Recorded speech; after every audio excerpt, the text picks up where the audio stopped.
නිකන්ද? ඔය විදියට. රිපෝට් කරනවා. අර ඒතින් තියෙන්නේ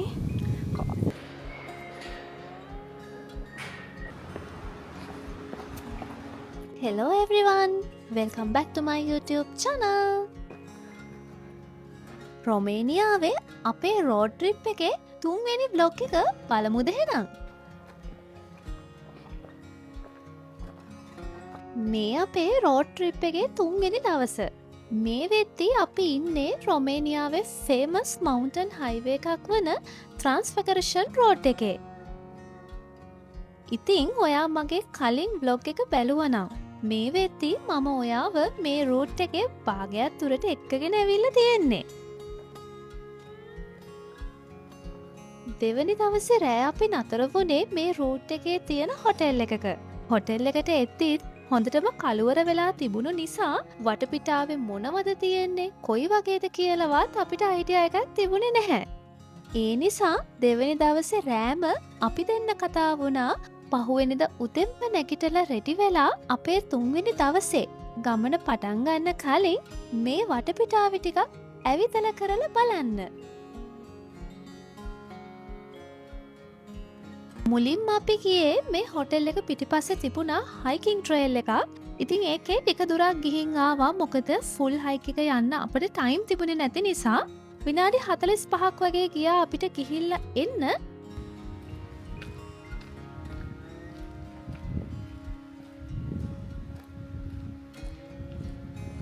ඊළඟට අපි ගියා මේ හොටෙල් එක ළඟ පයින් යන දුරකින් තිබුණු මොනස්ට්‍රි එකක් බලන්න. එතන හරිම ලස්සනට මල් වවලක් තිබුණා. පෙනුණු විදිහට නම් අකමඩේෂන් දෙන තැනකුත් වගේ. හැබැයි අපි උදෙන්ම ගිය නිසා කිසිම කෙනෙක් පේන්න නම් හිටියේ නැහැ. මං හිතන්නේ එතන ඕපන් කරලා නැහැ අපි යද්දි.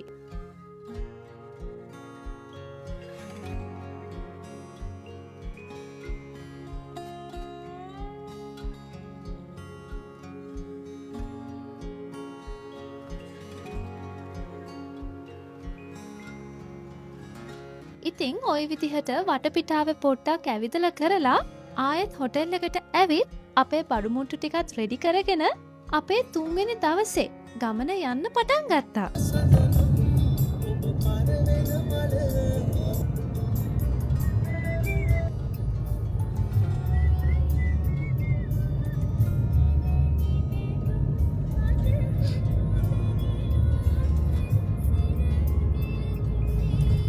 රොමේනියාවේ අපේ රෝඩ් ට්‍රිප් එකේ 3 වෙනි දවස අපි පටන් ගන්නේ ට්‍රාන්ස්ෆිගරේෂන් රූට් එකේ අපි නතර වෙලා හිටපු හොටෙල් එකෙන්. මේ දවසේ අපිට බලන්න මේන් ස්ටොප්ස් දෙකක් තියෙනවා.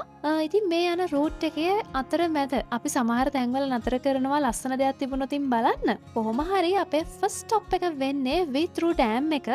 ඉතින් එතන ටිකක් කාලය ගත කරලා ඊළඟට අපි යනවා ඩ්‍රැකියුලාගේ ඇත්තම කාසල් එක බලන්න. ඒ තමයි පොයිනාරි කාසල් එක.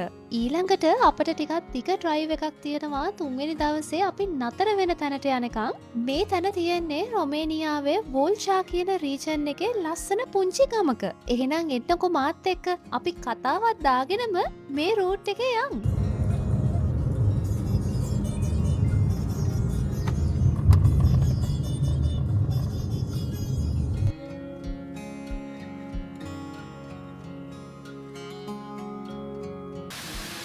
ගමන පටන් ගත්තට පස්සේ අපි මුලින්ම නතර කරේ බ්‍රෙක්ෆාස්ට් එක ගන්න. අපිට හිතුණා රොමේනියාවේ ට්‍රැඩිෂනල් කෑමක් try කරලා බලන්න.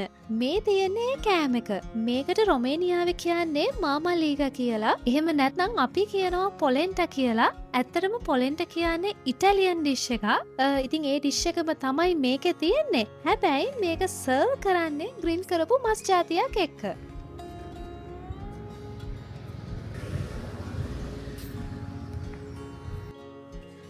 ට්‍රාන්ස්ෆිගරේෂන් රූට් එකේ යනකොට හම්බෙන රෝඩ් සයිඩ් විසිටර්ස්ලා තමයි මේ ඉන්නේ.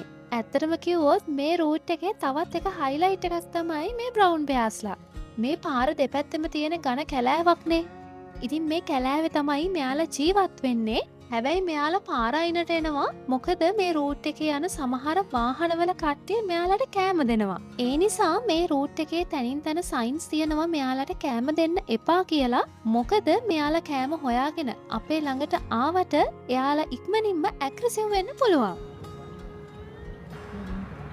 ගොඩාක් වෙලාවට මේ බ්‍රවුන් බෙයාස්ලව බහුලව දකින්න හම්බෙන්නේ රොමේනියාවේ සදර්න් පාර්ට් එකේ. මම කලින් ලෝක එකෙත් කිව්වනේ රොමේනියාව කියන්නේ යුරෝප් ඇතුලේ වලස්සුන්ගේ ගහනය බහුලව තියෙන රටක් කියලා.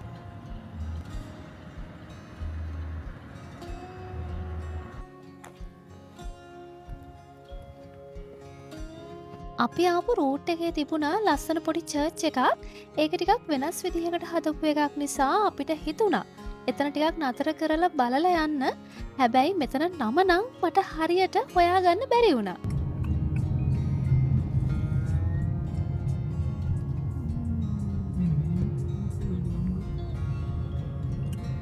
අපි දැන් ඇවිත් ඉන්නේ මේ දවසේ අපේ පළවෙනි මේන් ස්ටොප් එකට.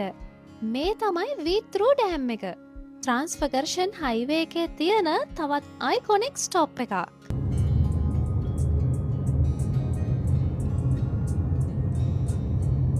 මේ ඩෑම් එක හදලා තියෙන්නේ රොමේනියාවේ අර්ජස් කියන රිවර් එකට. ඉතින් මේ ඩෑම් එකේ එක පැත්තකින් තියෙන්නේ මේ අර්ජස් කියන රිවර් එක, අනිත් පැත්තෙන් තියෙන්නේ මේ ඩෑම් එකකින් හැදෙන ලේක් එක. ඒ ලේක් එකට කියනවා වීත්‍රූ ලේක් කියලා. අපි හොටෙල් එකේ ඉඳලා ට්‍රාන්ස්ෆර්ගර්ෂන් රූට් එකේ මේ ඩෑම් එක දක්වා එනකොට මේ කියන වීත්‍රූ ලේක් එක පහු කරගෙන තමයි ඇවිත් තියෙන්නේ. සීතල හුළම් පාරක් වැදීගෙන ඩෑම් එක දිගේ ඇවිතගෙන යන ගමන්ම ඩෑම් එක ගැන ටිකක් කතා කරමු. සගාරෂ් මවුන්ටන් රේන්ජ් එකේ තියෙන උස කඳු මුදුන් දෙකක් අතරින්ලු මේ ඩෑම් එක හදන අර්ජස් කියන රිවර් එක පටන් ගන්නෙ. මේ ගඟ පටන් ගන්න තැන ඉඳලා ඩෑම් එක ළඟට කිලෝමීටර් 20ක දුරක් තියෙනවා. වීත්‍රූ ඩෑම් එකේ කන්ස්ට්‍රක්ෂන්ස් පටන් අරන් තියෙන්නේ 1960 අවුරුද්දේදී. අවුරුදු 6ක් ඇතුළත මේකේ වැඩ කම්ප්ලීට් කරලා තියෙනවා. විශේෂම දේ තමයි මේ ඩෑම් එක හදපු එකලු ඒ කාලවකවානුව ඇතුලේ කරපු ඉන්ජිනියරින් ප්‍රොජෙක්ට්ස් වලින් විශාලතම ප්‍රොජෙක්ට් එක.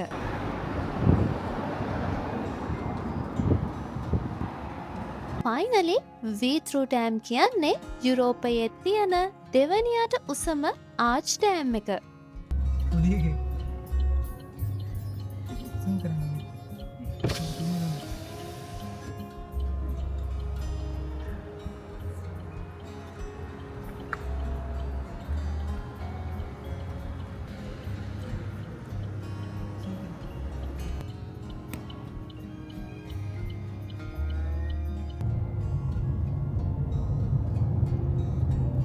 ඩෑම් එක බලලා දැන් මේ ලෑස්ති වෙන්නේ ට්‍රාන්ස්ෆර්ගර්ෂන් රූට් එකේ අපේ ගමන කන්ටිනියු කරන්න ඊළඟ මේන් ස්ටොප් එක වෙනකන්.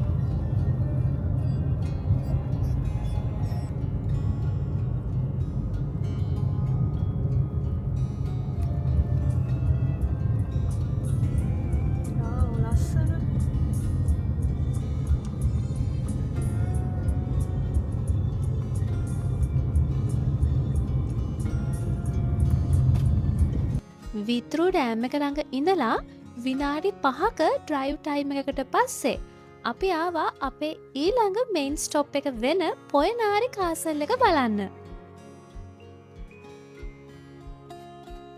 මේක කාසල් එකක් කිව්වට ඇත්තටම ෆෝට්‍රස් එකක්.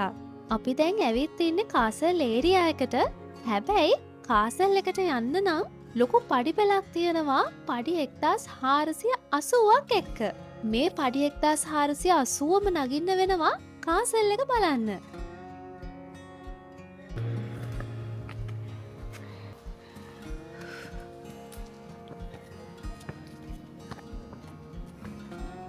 එහෙනම් අපි මේ පඩි ටික හෙමින් සැරේ නගින ගමන්ම කාසල් එක ගැනත් ටිකක් කතා කරමු.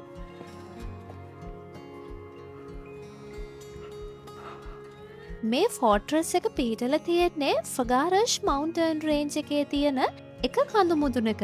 ඒ කියන්නේ ට්‍රාන්ස්ෆර්ගර්ෂන් රූට් එක වටේට තියෙන කඳු පන්තියේ එක කඳු මුදුනක. මේ පඩි ටික නැග්ගට පස්සේ ඔයාලට බලන්න පුළුවන් කාසල් එකේ පිහිටීම කොයි වගේද කියලා.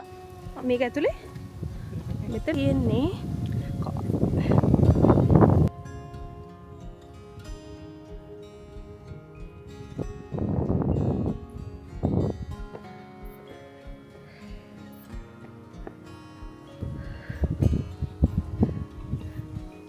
කතාවෙන් කතාව පඩි 1480ක් නැගලා ඔන්න අපි කාසල් එකට ආවා.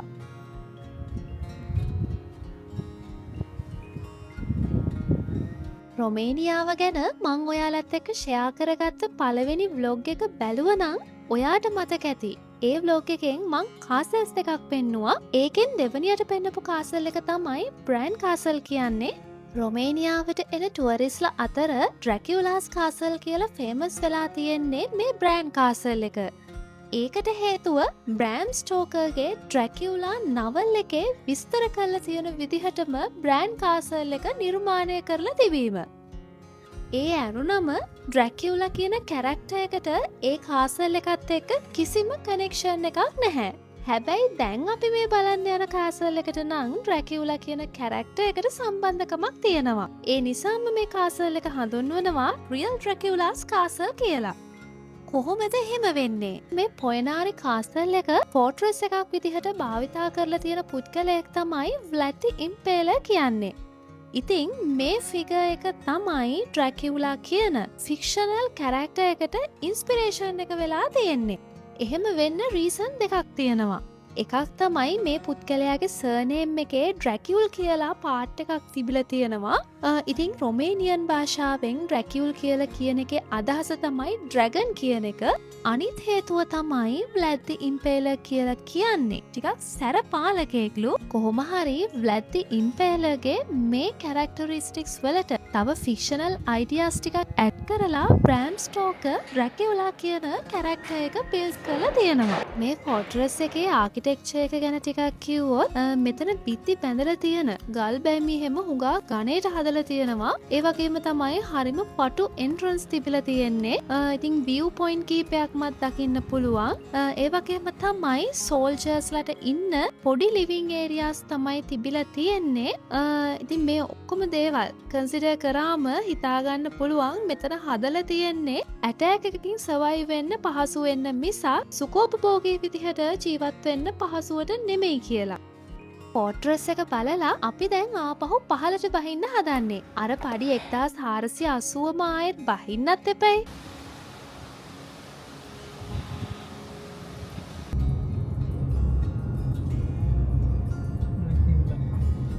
ඉතින් මේ විදිහට තමයි රොමේනියාවේ අපේ රෝඩ් ට්‍රිප් එකේ 3 වෙනි දවස ගත වුණේ. පැයකට වැඩි ඩ්‍රයිව් එකක් තියෙනවා 3 වෙනි දවසේ. රෑ අපි නතර වෙන තැනට යන්න. ඉතින් මේ ව්ලොග් එකේ මුලදී මම කිව්වා අපි යන්නේ රොමේනියාවේ වෝල්චා කියන රීජන් එකේ තියෙන ලස්සන ගමකට කියලා. ඉතින් ඒ තමයි බූජරේනි කියන විලේජ් එක. මේ ව්ලොග් එකේ කන්ටෙන්ට් එක රොමේනියාව ගැන මගේ ෆස්ට් ව්ලොග් එකේ කන්ටෙන්ට් එක වගේම හිස්ටරි රිලේටඩ් කන්ටෙන්ට් එකක්. ඒ නිසා මම හිතුවා ඊළඟ ව්ලොග් එකෙන් ඔයාලව ආයෙත් එක්කගෙන යනවා කියලා රොමේනියාවේ ස්වාභාවික සුන්දරත්වය විඳින්න. එහෙනම් thank you so much for watching our journey. I'll see you in the next adventure. Bye.